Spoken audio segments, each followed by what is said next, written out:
Episode 48, Chantilly Card Show Recap. Bonus.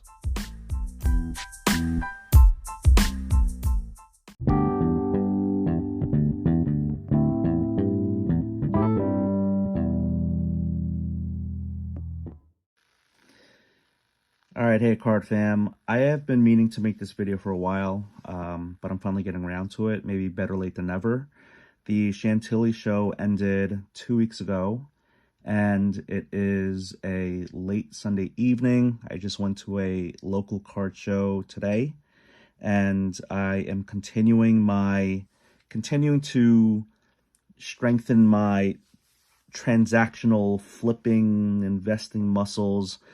I am kind of like going from hoarding all my cards to finally saying goodbye to some of them for newer cards, because I feel like, especially with someone like me who is trying to PC or be in the hobby on a budget, it's just really important for me to try to self-fund the hobby and let go of some of the cards, because I can't just continuously be pumping in more outside money into the hobby with just hoarding everything. So I'm not showing everything around me, but there's just piles of cards that I'm trying to sell and trade, because again, it's not about, for me, it's like any money I make, it's going to go into other cards anyway. So if we can just cut out the money part and go straight into getting a new card, that's cool with me. So going to the Chantilly show though, it was my second time ever. First time was last October, and it was like my first big regional show, and it was a lot of fun. And you know, I did cut some content then. I feel like in the 12 months since then, when I just cut some content this past time, it was just totally different. You know, I feel like I grew as a content creator, made some more fun, quicker, engaging content. And I figured for this vlog, it may not be quick, it may not even be fun, I don't know. But for me, I'm just documenting my cardboard journey. I have cards here in front of me that I'm going to show. So for the podcast audio only format for this, I am going to try and maybe describe the cards a little bit. But I feel like I'm looking at these cards in front of me, and I feel like this tells my story of how the Chantilly show went. Okay, so in the end, it is about the cards and the cardboard. That's why we go to a card show. But I do love the relationship building. I think that's so important because, you know, one of the biggest advantages or pros that I feel like that that maybe people who are known commodities in the hobby is that you start to build your network of trusted buyers and sellers, and you know, you just don't have to deal with the cold call on Instagram. I call that like the lowest level of fraud in the hobby, where someone just says, hey, I'm interested in your cards. I still get those messages. I leave them on red or I block them, but I think we all get them. But I think some of us feel, I don't know, pressure to try to make that deal happen because it's a card that they want to sell or a card that they want to buy, and then it just doesn't end up going well, right? So for me, meeting the dealers in Chantilly was a lot of fun because there was a bunch of people that I knew who from local shows. It's almost like like double A, triple A, you know, and nationals like the major leagues. But you know, these, you know, someone told me that it kind of is like a feeder system. Like the local shows is like where they funnel up to the regional, like Dallas Card Show and the Philly show. Chantilly show, Burbank is a new one, I guess, the regional shows, and then they all funnel to like the national, and we need all of those levels. And I like that analogy. So, oh my gosh, I'm already like almost 5 minutes in. What do I say in my notes here? Yeah, mostly my local people, you know, again, talking about the major leagues, national. I mean, that's when I got onto a lot of people's radars, and yet I still want to focus a lot on my local level because it's the monthly card show. That's my local show. Then there are some other quarterly shows, not just Chantilly, but the Mid-Atlantic, the Rhino Card Show. I just want to give a lot of shine to the DMV because I feel like the DC metro area and Maryland and Virginia has a great card scene. Like, I love this card scene. There's just there's I feel bad for folks who live in areas of the country or the world where they just don't have that network, and they don't have that, the physical network and the connectivity, in person, to be able to have like a lot of local card shops and a lot of shows. But I feel really blessed that, I'm in this area where I can be a part of this awesome community. So maybe that's where I start showing. Oh yeah, and then I did want to say the Chantilly folks are the same folks who are doing the Philly show in early December. I do plan to go to that show. And then in late January, Culture Collision, I plan to go to that. And then, just I'll see how 2024 looks. But those are the next two shows, the next two big shows that I plan on going to. So the cardboard. Okay, let's get to these two. Oh man, see, I'm already messing up. All right, so I bought these two and another Jordan, which I can't find because I'm giving it away. It already got given away. But these prototype MJs, I won't talk too much because I've talked about it on my Instagram, but it was really cool to pick these up. I just don't know much about them. People who know a lot about cards don't know much about them. Maybe haven't found the right people to talk to, but I thought this is really cool pickup. Got a Gary Payton net assets, the glove. Man, I loved Gary Payton as a kid so much. So the net assets has a little bit of die cut of netting in the middle. I'm sorry, I didn't mention the Michael Jordan. It was a prototype, a PSA 10, 1991 Hoops prototype, PSA 10. It's just a beautiful, simple design. But again, the prototypes, these weren't in packs. They were like conceptualized or concept cards. And there's also a metal version, which is like super expensive. I've never even seen it like, online, except for like a website that talked about it. So I did those. I made some other deals with some friends. I did pick up a Kenny Pickett. I'm not like I'm doing a little bit of ultra modern quarterback just to like transact with people, which I'll get to in a moment here. But this one's out of 49. I thought this could be a potential grading situation. And then maybe I'll just show these cards. But I had some friends who I've met before in the past who know me from Instagram, and they just gave me some cards. These 3 cards coming from 2 separate people. I don't know if I can say their names, but I'll just say thank you, Brian and Ethan. Maybe that's a better way to just say it.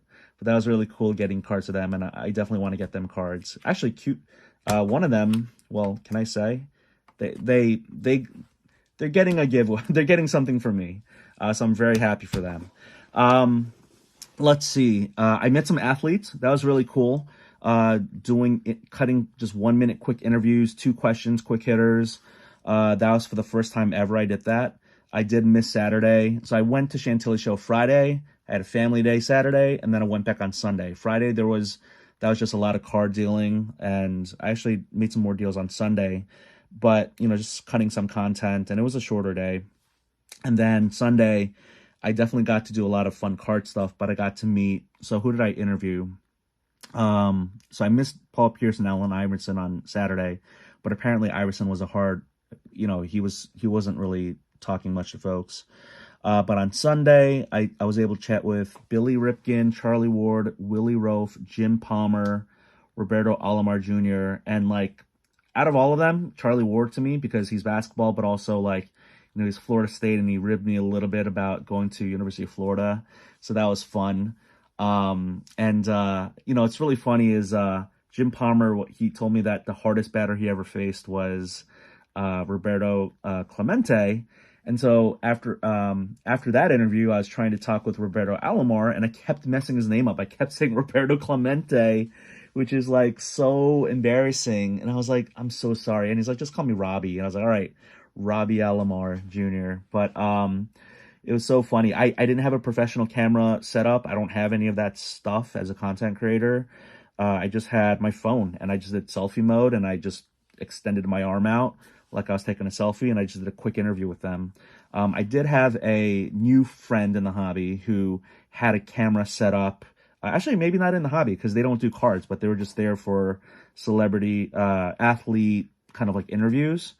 But he had a tripod, he had a DSLR camera, like he had a microphone. Like, it was like totally legit, and I was like really impressed. So I just, he did it. If someone talked to them, I was like, I maybe have a chance with them too. But if he got the no, it wasn't even worth asking, because he just had a more professional setup. So what else did I want to say? I don't have any cards of those players.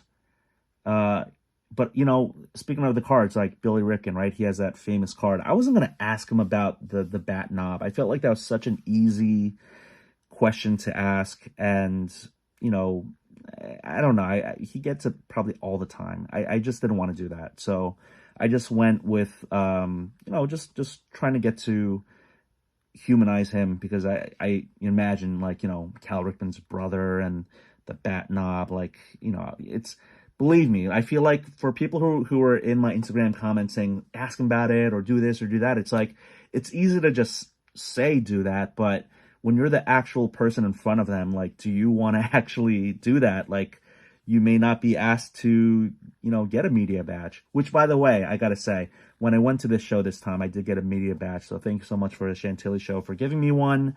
That gave me the access to athletes. It wasn't like I just had like a general vendor badge or like a member of the public just going up to these athletes. I was cutting some content. And so thank you so much for them. What else? Custom card art. I bought a signed card from Andy Friedman. This was really cool. Doc Gooden, Queens, Mets. So I haven't even uploaded my content with Andy, because I've been just, God, I'm so behind on all my content, even this video. But this is a really cool pickup. I just wanted to support him. I love custom card art. I think that Topps or Fanatic should consider maybe making custom card art kits, for more aspiring hobbyists of all ages, right? Whether you're 8 or 80, maybe that's something that people would want to just do, right? It wouldn't be like a money maker, or, I mean, it could make money for Topps and Fanatics, but I just feel like if we just got more art accessibility, right? Because in this day and age, and it's been forever, when there are budget cuts to schools, like one of the first thing that goes is like the arts. So I just thought it would be, I don't really have a strong art background. I'm not a creative person artistically, but I thought that would be a really cool thing. So Andy, thank you so much for this. What did I wanted to say? Oh, spontaneous trade night in the Holiday Inn. Let's get to the fun part. So Dennis Rodman is literally going through in and out of the lobby of the Holiday Inn, which is the closest hotel, as I'm trying to deal for this card. And look how thick this card is. This card is the thickest because it's a shoe, right? It's Upper Deck Signature Kicks, Signature Soul from 2013-14. Exquisite. And look at this card. It's insane, right? So, I mean, not for the people who are like, it has to be licensed and all that. Yeah, it's not licensed. 2013-14, that's when when Upper Deck didn't have their license, but that's an actual shoe, part of the actual shoe of Dennis Rodman. That's his auto. Not a great auto, but I mean, when you're trying to trade for a card, and I got this in a trade, part cash, part card deal. I gave up a Jalen Hurts RPA, like sticker and player worn, but I got this and I got this, and I added a little bit of money, I think, to make the deal. But to say that you're actually dealing for a card or trading for a card when the athlete is like literally feet from you, within 10 feet, because he's going up and down the lobby. We're doing the trade night in the lobby. He didn't stop for people. I mean, he was actually upset. Am I allowed to say this? But like, they gave his room to another athlete. I think some people talked about it, so maybe I can say. But you know what? Just in case, I won't. Barry Sanders, it is a sticker auto, but this card is really thick too. I did not expect it because it's a Contenders, and there's no patch. I don't know why it's so thick. But I do like the feel of this SGC slab. I still haven't submitted anything with them, but it's at a 25. It's a Contenders optic. And again, don't know why it's thick, but it's a nice card. Nice pickup. Really glad to have it. I really loved Barry Sanders. I thought he was just the flashy highlights. He was like the most electric running back and player that of that time. Him and Deion Sanders. Oh my gosh. So what else did I want to say? Oh yeah, so not just that spontaneous trade night. Right before that, got some dinner with some great folks. I won't mention who they are just in case I'm not allowed to. But we had a great time, and just breaking bread with new folks in the hobby was awesome. And there were some content creators there, some who are more well known, some who are not as well known, but we all just sat and ate as equals, and it was a lot of fun. Oh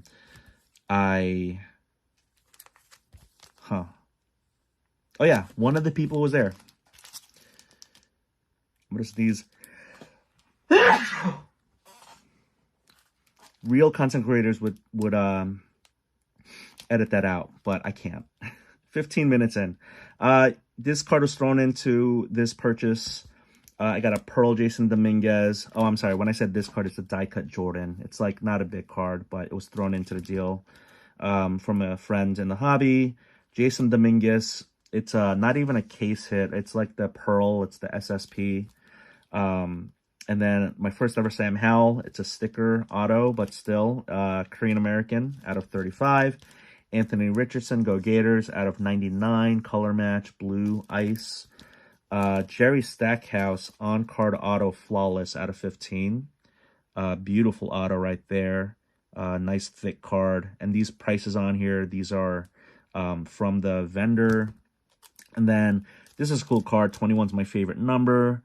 This is a Joel Embiid, Cam Reddish, dual patch, game worn from Immaculate. 21 out of 21. And you know, they're both number 21, and you know, just like so many 21s on there, so that was pretty cool. So going to the planned kids trade night, I jumped in to help with the event. Not that I was needed to, but I just figured I'll cut some content, I'll take some video, send it to the person who was doing it. On Campus Sports Cards, Larry, shout out.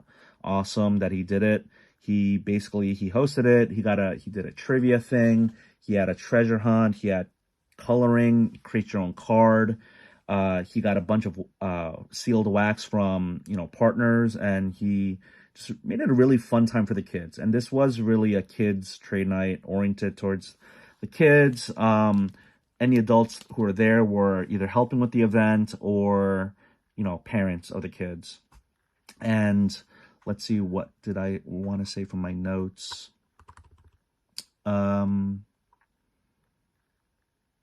Yeah, kids trade night. So this is funny. So I got these two. A kid won a hobby box and he ripped it up, you know, because that's what Larry was like. I don't want these kids to like flip the sealed wax that they just won for free.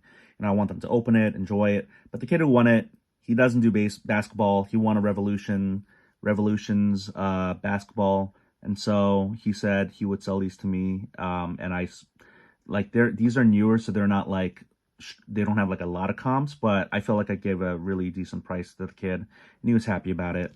So for the audio folks, Jalen Williams, numbered out of 60, future frame. I think that's maybe a newer parallel in Revolution. I could be wrong about that. I just know that, you know, it's not a galactic and all that other stuff. And then Jaden Ivey, sticker auto, not numbered. Pack fresh, not in very good condition. Like the edges and the corners are like just really rough on this card. Can't get it on a good focus frame there. Oh, focus frame. I just said that, didn't I? Oh, I said future frame. But kids trade night, it was wonderful. One kid won an $800 hobby box. I didn't see it ripped open. I don't know what happened from that, but it was like a Illusions box. That was really cool. That was a big win for that kid. But there were kids, so it was really funny. These kids, I think some of them watch me on Instagram, and I do try to keep my content family friendly, but they like really wanted to make deals with me. And I was like, no, this is for you guys. It's trade night. It's for all of you. And they were just like, please, can we trade with you? And I'm like, I'll show you what I have. And so ultimately I didn't want to do trades, but they really wanted to trade with me. Every deal, every trade I made, I didn't I wasn't selling my cards because, sometimes in trade nights, people try to sell their collection. I just made trades with them, and I just gave them just the most fair and even, you know, disadvantage to me. Like, I just wanted them to have fun. And so I took losses, not big ones, but I just wanted them to have fun. And, going back to, what did I show that? Like Kenny Pickett, like that I purchased from an adult. But when it came to like ultra modern quarterbacks, I don't do a lot of ultra modern quarterbacks, but all these kids wanted were, like the ultra modern quarterbacks. And so it was really funny. This one kid, and I don't have the cards in front of me because I ended up uh, trading them or selling them, and they're gone to adults. But I literally had like Justin Herbert, um, just slab, PSA 9 slab, traded it for a different type of Justin Herbert PSA 9 slab. And then literally I had it for less than 5 minutes. Another kid wanted it. So then I traded that for like a Giannis raw card. And so it was so funny because again, like these transactions are happening so quick, and the kids just wanted something from me, I guess, or something like that. So I just traded the cards. I was basically kind of like the middleman. Like, I guess the kids could have just traded directly with themselves, which they did. There was a lot of trading with these kids, and great job by Larry, and I think his name is Dr. Pokemon. He was big. Who's big on TikTok, but they were mentioning trade night, trade show etiquette, dealer etiquette, like how to approach tables, and just I thought it was really cool. So the kids had a lot of fun. But yeah, I like, if I said no, I don't do any ultra modern football, then the kids might have just been like, oh, like there's nothing that I want from you, which would have been fine too. But the more I see myself trading in different lanes, I just find myself being able to connect with more people. And the kids were it was probably one of my biggest highlights. I mean, there's so many highlights, right? Dinner with content creators, kids trade night, the Dennis Rodman moment, and I guess another highlight, eating a really good sloppy meatball sub from the cafe at the Chantilly show and the Dulles Expo Center. It was just absolutely amazing. I was famished. It was a Friday, past lunchtime, before dinner time. I burnt the roof of my mouth trying to rush eating it so I could get back onto the show floor. I had a Coca-Cola Freezy, icy slushy. It was just awesome. I don't know why that's one of my highlights, but it is. But yeah, so many great people I met Friday and Sunday. The athletes, that was fun, but that was just like, that doesn't crack my like top 5 moments. Nothing against Charlie Ward, who's a Seminole, by the way. I mean, not there's a joke that Florida Gators we have, which is, what do Seminoles and Florida Gators have in common? We both got into FSU. So 23 minutes in. I don't want to end on a bad note, but I did want to say I had 3 things that I wanted to say that I didn't like. One, I got overwhelmed with the amount of video to edit and release, and I think that's what led to a little bit of like paralysis, where I just sat on it, and also like life stuff. But it was just so much, and I just felt like, I don't know, like kind of like writer's block, or I just felt like I didn't want to edit all this video, all this long form video. Even this, it's one take, it's done. Like, I'm not going to, it'll be up as a vlog, it'll shoot out as a podcast, hopefully, and then, that's it. And I'll try to keep it under 30 minutes here. I did, what else did I not like? Just not being really good at making transactions. I was kind of slow, and also I think I was bad with some of the math. I think, not that people are trying to take advantage of me, but I just feel like I gave some really good deals because I just didn't do the math right. And when I say that, I'm talking about part cash, part trade deals, multiple parts, multiple slabs, who's going to come with, which side has to give the money, how much money is it. And, I just felt at times like overwhelmed, especially in trade night when there's like multiple people who are trying to talk to you. And I don't mean the kids trade night. I mean the adults trade night at the Holiday Inn. I just remembered at one point there's like 3 people. I was talking to 3 separate people for 3 separate deals, including, you know, the Dennis Rodman, Barry Sanders thing.